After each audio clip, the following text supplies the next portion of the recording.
Yesterday, I gave you the entire cabinet list from CSs all the way to the Attorney General, the Prime Cabinet Secretary, the Deputy President, and the President. Now, in this video, I want to share with you some of the names whom I think are best qualified to serve in the docket of DPP, DCI, Inspector General, and Director of National Intelligence Service. And as usual, we'll start from the bottom and work our way up. And so with no further ado, let's get after it. Number 4 is the Director of Criminal Investigations. It's common knowledge that the Office of the DCI operates under the Office of the Inspector General of Police. But be that as it may, the DCI has freedom to investigate any matter he or she sees fit to investigate. And as such, I for one would nominate Senator Okiya Omtatah as the new DCI. Why so? Because the guy is passionate about exposing corruption both inside and outside government. Just listening to this. And going forward, I would request that tomorrow the clerk sets up these instruments. I come here and I need 30 minutes to substantiate, and I walk you through the budgets and the statements of accounts of the government to show you how we are being looted. Can that be done for me tomorrow? Order, Honorable Omtatah. Honorable Omtatah, you have just indicated you're unable to substantiate instantly, and therefore you're requesting to do so tomorrow. Very well. You may proceed to conclude your comments. But the request is that I be allowed to... You may proceed. The gadgets be actualized, the country be hooked on, and I do the substantiation online for everybody to see. Not that I give you to decide whether I've substantiated or not. If appointed, I'm sure Omtatah will use his office to investigate and go after all the borrowers of ODS debt, all the looters of SHA, looters of housing levy, looters of taxpayer money in general. So kina Murkomen na Sudi ambao wamezoea kuvaa saa ya 5 million, wataimba kama Habanos na BND. Number 3 is the Director of Public Prosecutions, DPP. This office independently decides whether or not to prosecute criminal cases in court. And as such, it directs all public prosecutions. So you can imagine getting investigated by Okiya Omtatah, and then you are taken to court by the DPP, who will be David Maraga. Si kuna watu watatoroka hii Kenya?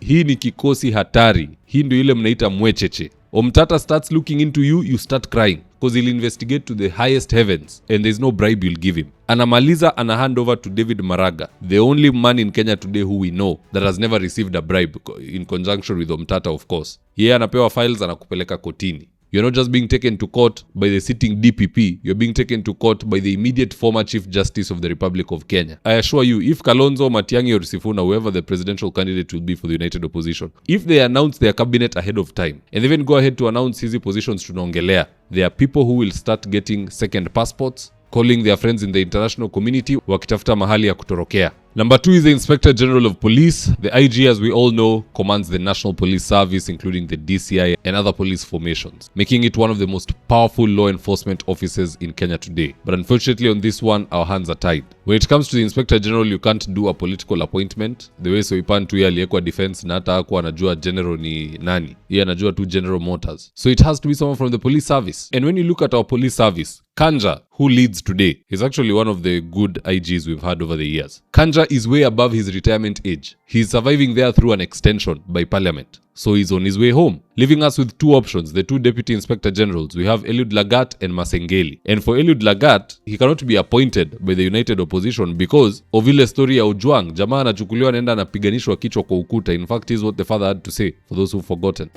Naibu mkuu wa polisi, Bwana Eliud Lagat, wewe ndiwe uliyetumana watu wako ma-DCI waje nyumbani, waje wachukue mwanangu ili wamlete Nairobi. Kama mkuu wa polisi, naibu, kwa heshima ambayo ninaheshimu nayo katiba ya nchi hii yetu ya Kenya, pamoja na heshima ninayopatia watumishi wa serikali ambao wanatumikia nchi hii yetu, nilipeana kijana wangu kwa heshima hiyo mkononi mwako, maana nilipata habari kupitia kwa watu uliowatuma waje wamchukue yeye. Baada ya kukabidhi huyu mtoto kwako, maana hawa ni watu uliowatuma tu, leo hii matokeo inatokea kwamba mtoto wangu amekufa kwa majeraha ya kupigwa. Nahitaji unieleze kwa nini ulimuua mtoto wangu. Ojwang died with his head having been smashed into the side of the prison wall. For that reason alone, Masengeli is my best pick.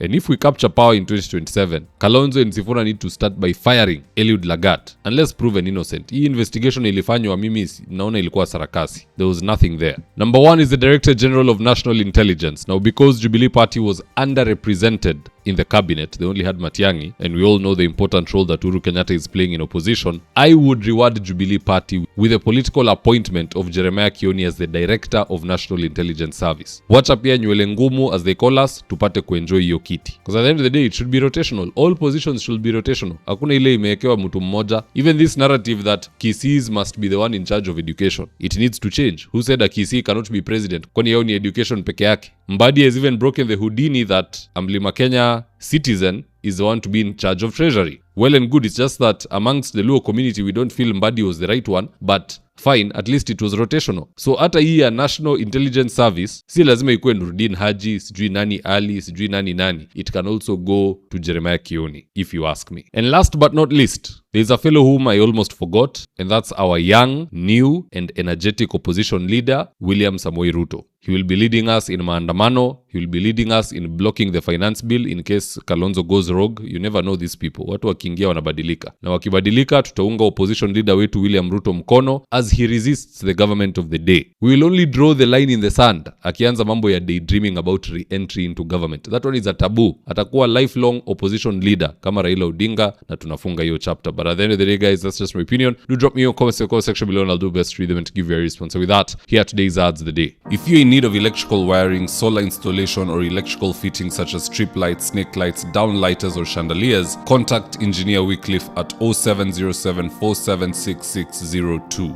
and he'll get your house dapped up.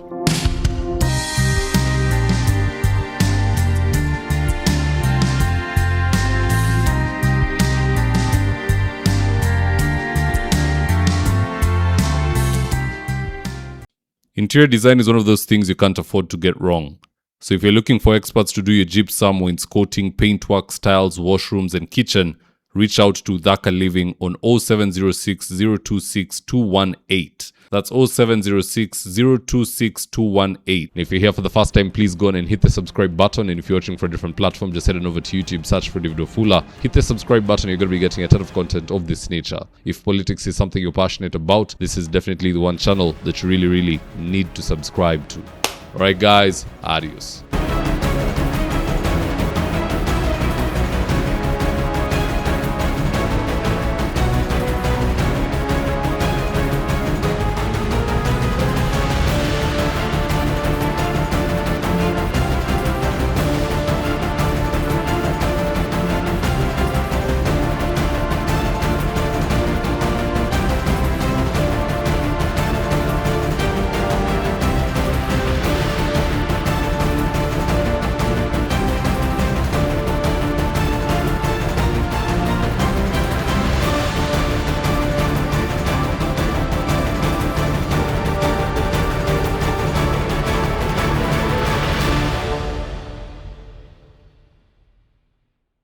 Thank you for choosing David Wafula as your primary news platform.